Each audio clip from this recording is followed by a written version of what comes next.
గోవింద్ ప్రకాష్ గారు, ఇప్పుడు ఉపరాష్ట్రపతి ఎన్నిక విషయంలో బండారు దత్తాత్రేయ గారికి ఆ పోస్ట్‌కి ఎంపిక చేయాలని రేవంత్ రెడ్డి గారు చెప్పడం. బీసీకి ఇయ్యాలి అనేది. అయితే ఇప్పుడు కిషన్ రెడ్డి గారు కావచ్చు, రామచంద్రరావు గారు కావచ్చు, మా విషయంలో నీ జోక్యం ఏంటి? నువ్వు కూడా కావాలంటే మహేష్ కుమార్ గౌడ్ లేకపోతే పొన్నం ప్రభాకర్‌ని సీఎం చేస్తావా నువ్వు, బీసీ బిడ్డలు కాబట్టి వాళ్ళు అనేది వీళ్ళు. ఈ విషయంలో రేవంత్ రెడ్డి గారు సెల్ఫ్ గోల్‌గా భావించాలా మనం? నాకు సెల్ఫ్ గోల్ ఏదో కానీ ఉపరాష్ట్రపతి ఎవరిని చేయాలనేది తను యాజ్ ఎ సీఎం నిజంగానే మేము అభ్యర్థిని కాంగ్రెస్ పార్టీ ఏదైతుందో రాష్ట్రపతి ఉపరాష్ట్రపతులు స్పీకర్లది ప్రతిపక్షాలను సంప్రదించి డిప్యూటీ స్పీకర్ కొంత సాంప్రదాయం ప్రతిపక్షానికి ఇచ్చేవాళ్ళు. ఉపరాష్ట్రపతి గిట్ట కాంగ్రెస్లో చర్చించి మొన్న అందరు కలిశారు కదా, మన ఉపరాష్ట్రపతి క్యాండిడేట్ బీజేపీ ఆయనను మీరు ఎట్లా చేస్తారు? యూ కాంట్ కదా. ఒక అభ్యర్థి కామన్ పార్టీ రైతంగా ఉంటే బీసీకి ఇవ్వండి, మేము సపోర్ట్ చేస్తాం. బీసీకి ఇవ్వాలనేది కూడా బీసీకి ఇవ్వాలనేది అంతే కూడా కరెక్టే, బట్ నేమ్ మెన్షన్ అనేది తప్పు కదా. దాంట్లో ఒక ముఖ్యమంత్రి కదా, ఇది నేషనల్ పార్టీ. నెహ్రూ గారు 17 మొత్తం దాదాపు 40 సంవత్సరాలు పాలించింది. 5 సంవత్సరాలు పివి గారు 47 నుంచి 64 వరకు అంటే 17. ఇందిరాగాంధీ 11, 5, 16, 33 రాజీవ్ గాంధీ 5 సంవత్సరాలు 38, 5 పివి గారు 43 ప్లస్ 10 53 సంవత్సరాలు పరిపాలించింది. ఇట్ ఈస్ నువ్వు దాంట్లో అభ్యర్థి ఎవరు చేయాలి? బీసీ నువ్వు రైట్, ఒక బీసీకి ఇవ్వండి. ఇప్పుడు ఇట్ ఈజ్ మేము కులగరం చేసినాము అని అసలు బీసీ ప్రధాని ఉన్నాడు కదా.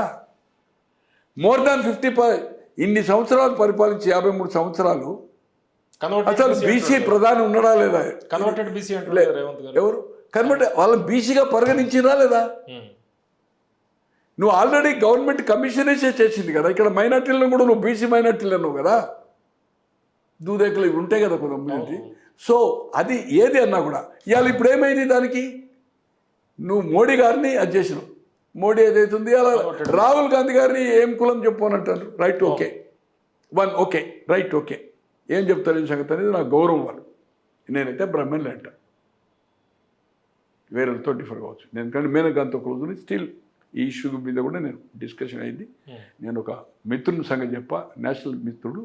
మేము ముగ్గురం ఒక 2.5-3 hours ఉన్నాం, కూర్చున్నాం. ఇంకోసారి ఒక తెలుగు మీడియా మిత్రుడు కూడా వచ్చిండు, ఎంతసేపు వచ్చినాం. రవిచంద్ర గారు వచ్చారు, ఎంతసేపు వచ్చినాం. మేనకాంది ఏపీ బోర్డు దగ్గరనే. అయితే ఇక్కడ ఏదైతుందో మోర్ దాన్ 50% ఇచ్చారు కదా వాళ్ళు, బీసీఏ కదా ఇది. అసలు అవసరమైంది ఆ పార్టీలో ప్రపోజ్ చేసింది. ఇలా రాహుల్ గాంధీ ఏదైతుందో బీసీకి ప్రతిపక్ష హోదా ఇమ్మంటారు, అది పోయిందా? ఇక్కడ వచ్చి ఏదైతుందో ముఖ్యమంత్రి ఇప్పటి వరకు ఏదైతుందో 50 ఏళ్ళ పైన పరిపాలించిండ్రు, 56 నుంచి. నిన్న రఘునందన్ ఏదైతుందో ఒక అంజయ్యకు బీసీ చేసిండు. అంజయ్య బీసీ అనుకొని ఇవ్వచ్చు. ఆయన రవీంద్ర భారతిలో ముఖ్యమంత్రి అయినాక నేను రెడ్డి అని అనౌన్స్ చేసిండు, మేము రెడ్డి అని అనౌన్స్ చేసిండు. It is on the record. Ravindra భారతిలో ఐఎమ్ రెడ్డి, తల్లో తండ్రో రెడ్డి, పక్కా 100%. ఈ క్లెయిమ్డ్ రెడ్డి. చెన్నారెడ్డి, అంజిరెడ్డి, వెంకటరామరెడ్డి, విజయభాస్కర్ రెడ్డి. చెన్నారెడ్డి, నెదురువెల్లి జనార్దన్ రెడ్డి, విజయభాస్కర్ రెడ్డి. 56 నుంచి 60 వరకు నీలం సంజీవ్ రెడ్డి. 60 నుంచి 62 సంజయ్. 62 సంజయ్ నాయకత్వం గెలిచినాక మళ్ళీ సంజీవ్ రెడ్డి 64 వరకు. 64 నుంచి 71 వరకు ప్రభాంత్ రెడ్డి. 71 నుంచి 73 వరకు పివి నరసింహరావు. 73 నుంచి 78 వరకు వెంగళరావు గారు. ఇక 75 నుంచి మళ్ళీ చెప్పిన కదా. తర్వాత ఇక 2004లో రాజశేఖర్ రెడ్డి 2010 వరకు, రోషయ్య, కిరణ్ కుమార్ రెడ్డి. తర్వాత ప్రాంతీయ పార్టీ 17 ఏళ్ళు తెలుగుదేశం ఉమ్మడి రాష్ట్రం ఉన్నప్పుడు. ఇక్కడ 10 ఏళ్ళు టీఆర్ఎస్. బీసీ ఎందుకు మరి ముఖ్యమంత్రి అనేది వాళ్ళు అన్నారు కదా. ఈరోజు పార్టీకి అది అదే కదా. పోనీ మంత్రివర్గంలో ఎందరు ఉండాలి? 10% లేని మైనార్టీ. నిన్న ఆయన చేశాడు కదా రఘునందన్, 10% లేని అప్పర్ కమ్యూనిటీకి 7 మంత్రులు ఎట్లా? ఇప్పుడు బీసీ మూవ్మెంట్ బాగా పెరుగుతుంది. బీసీ మూవ్మెంట్ ఉందనేది లేదనే దాన్ని ఇచ్చిపెట్టాలి సార్. మనం స్టేట్మెంట్ల గురించి మూవ్మెంట్ ఏమున్నది ఏం సంగతి అనేది రేపు రిజల్ట్ చూడండి, అది ఇడిచిపెట్టండి. ఎన్ని పార్టీలు అవుతున్నాయో మనం చూస్తున్నాం. బీసీలు కావాలని సామాజిక న్యాయం కావాలనుకోండి పార్టీలో రిప్రజెంటేషన్ పెరుగుతుంది, దాంట్లో అనుమానం లేదు. ఈ లోకల్ బాడీలో కాదు, రేపు ఏదైతుందో ఖచ్చితంగా టికెట్లు కూడా ఇవ్వవలసి వస్తుంది అమెండ్మెంట్ కాకుండా. 100% మెజార్టీ పోగలుగుతుంది సార్. కడప ఉంది సార్, ఒక ఎస్సీ ఒక బ్రాహ్మణ పోతే 9 రెడ్డి అన్న. నల్గొండలో ఒక్క బీసీ రాని రోజు ఉంది, 2 లోక్సభ 2 రెడ్డి వచ్చినవి ఉన్నాయి. కరీంనగర్ ఉన్నది 6-7 వెల్మాకి వచ్చినవి ఉన్నాయి.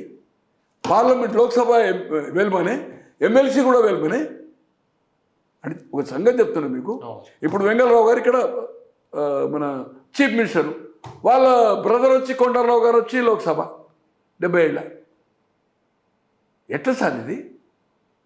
తో ఇది లోకల్ బాడీ వరకే కాదు, ఉద్యోగాల వరకు కాదు, మంత్రివర్గం వరకు రావాలి కదా. అదే వాళ్ళు చెప్తున్నారు కదా ఇప్పుడు బీజేపీ. ఇలా బీసీలు 3, బీసీలకు ఎంత ఉంది? 43, 45 అయితే తగ్గదు కదా. 56 ఉన్నారు, 50% ఉంది కదా. 3 ఎస్సీకి ఎంత? ఇప్పుడు పెరిగిన ప్రకారం 17.5. 4 మంత్రులు అయింది కదా, ఒక స్పీకర్ అయింది కదా, 5 కదా. వివేక్ వచ్చిండు కనుక లక్ష్మణ్ వచ్చిండు. వివేక్ అనే అతను రాకపోతే ఆయన అఫీషియల్గా ఎంత డబ్బులు ఇచ్చిండు, బాండ్ ఇచ్చిండు అని మనం ఇదివరకే చెప్పినాం. మళ్ళీ బాగుండదు ఇక, ఇట్ ఈస్ నాట్ గుడ్. బీజేపీలో ఉన్నప్పుడు కూడా ₹1 ఇచ్చిండు వైట్, బ్లాక్ ఎంత ఇచ్చిండు వేరే ఇంకా దానికి పార్టీకి. ఏడా నన్ను మంచిగా వాడుకున్నాను అని అయోధ్యకు 1 crore. ఇది దాదాపు ఏదైతుందో 75 కోట్లు మనం చెప్పిన మర్చిపోయిన అనుకోండి. బాండ్స్ ఇది అఫీషియల్ విశాఖ డిస్ట్రిక్ట్ని ఆయనకి ఇవ్వడం వల్ల ఏమైంది? మాదిగా ఒక్కడ దామోదర్ అవుతున్నాడు స్పీకర్, బట్ ఈ 3 అవుతున్నారు కనుక లక్ష్మణ్కు ఇంక్లూడ్ కావాల్సి వచ్చింది. అది తప్పని పరిస్థితిలో వివేక్ అనేది ఫిక్స్ కావాలి. రాత్రి నేను శ్రీధర్ బాబు గారు చెప్పిన వాళ్ళకి తెలియదు ఎలక్షన్ బాండ్ ఇచ్చినాయి, డబ్బులు ఇచ్చినాయి. ఆయనది రాయబరేలు ఉంది. వాళ్ళు ఏంటంటే వెంకట స్వామి అని ఉంటాడు, 7 సార్లు ఎంపీ అయింది కదా. 73లో ఇందిరాగాంధీ క్యాబినెట్లో మంత్రి అయ్యిండు, పీవీ క్యాబినెట్లో అయ్యిండు, ఇక్కడ మంత్రి అయ్యిండు, పీసీ ప్రెసిడెంట్ అయ్యిండు. వాళ్ళు ఏదైతుందో ఆయారం గాయారం ఇవన్నీ ఎవరు చూస్తారు?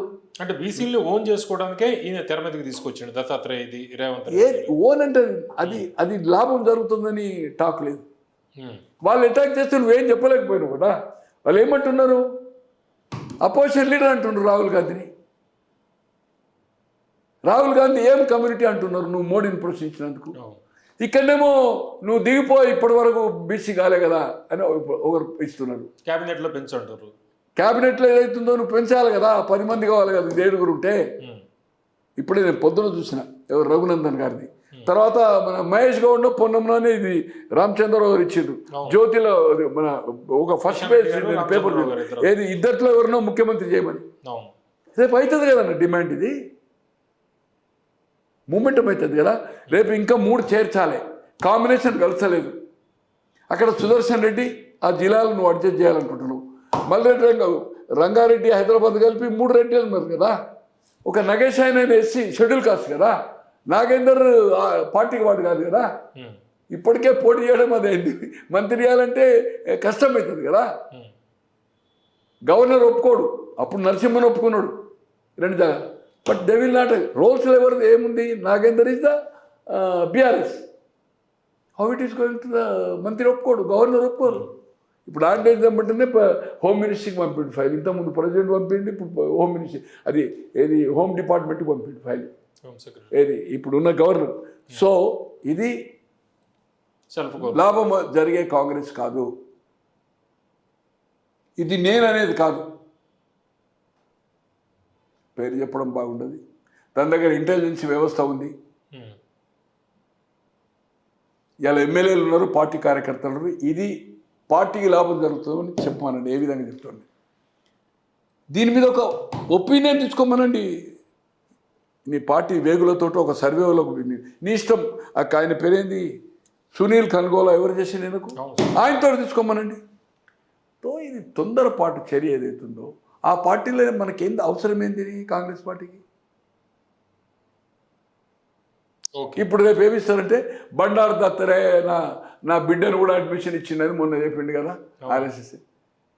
ఆ స్టేజ్ మీద చెప్పిండు కదా నా బిడ్డను అడ్మిషన్ చేసిందని చెప్పి.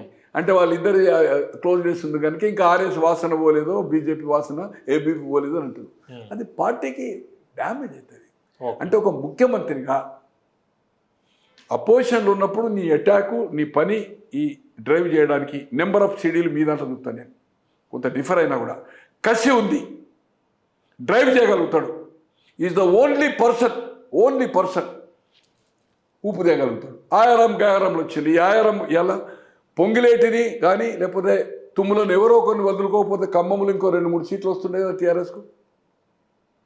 హరివర్ధన్ రెడ్డి జూపాలని వదులుకోకపోయేది ఉంటే అక్కడ నాగర్ కర్నూల్లో కానీ ఇప్పుడు వాళ్ళు పెట్టిన క్యాండిడేట్ అక్కడ మేఘారెడ్డి, అక్కడ ఆయన రాకేష్ దామోదర్ రెడ్డి ఎమ్మెల్సీ తండ్రి బీఆర్ఎస్ టికెట్ వచ్చింది కదా, జనార్దన్ రెడ్డి కాదని ఇవ్వాల్సి వచ్చింది కదా. అది వర్కౌట్ చేసింది ఏదైతుందో మ్యాక్సిమం. నాకు 4 నెలలు 5 నెలలు పార్టీ చేరే ముందు మేఘాను నేను ఇక్కడ రాకేష్ మంచి క్యాండిడేట్ అని నాతో కూర్చుండి 1-to-1లో మాట్లాడి వాళ్ళన్న నేను 2 సిట్టింగ్లు చేసినాము. ఏది జూపల్లి వాళ్ళన్న జగన్మోహన్ రావు గారు మాకు బంధువులు వాళ్ళందరింట్లో ఆయన కారం పంపారు నాకు. అప్పటికి ఏ పార్టీలో చేరలే ఇంకా ఆయనే. ఓకే. అయితే దీనివల్ల ఏమవుతుందంటే నష్టం జరుగుతుంది.